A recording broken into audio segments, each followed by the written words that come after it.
Nearly 3 years after a backyard explosion set him on fire, a homeowner is working at getting better use of his arms. He was cleaning up after a storm when it happened. The skin on much of his body literally peeled away from it. Hospital bills so far total $4 million, and there are more treatments ahead, which he and his family are facing with optimism. The inside of this arm, that where the episode didn't take, his leg, and then all my neck, his leg. Grafts in some spots, skin grown for him in others. Cliff Golby gets ready for another procedure. And we're going to take the elbow apart and grind all the stuff down and put it back together again. Bones built up, fused together because of the limited use of limbs Golby has had. Right here. This is where I blew up.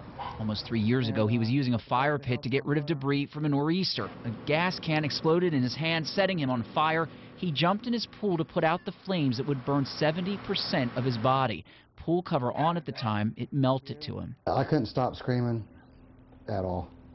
And I climbed out of the pool and I got in the ambulance myself.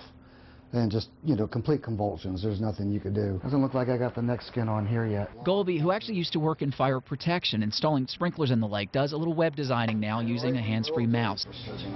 Repairing tendons in his arms and hands next on the medical to-do list after the bone surgery that should give his arm more movement. I'm hoping to get to where I'm back to work within a year. I know that's not really reality, but, my mind's pretty strong, and I don't have to have my hands for everything. Golby heads to the Mayo Clinic in Jacksonville, Florida next week for his elbow surgery. Family and friends have been fundraising for him since the explosion. You can find out more about that and about him through links in the news on our website.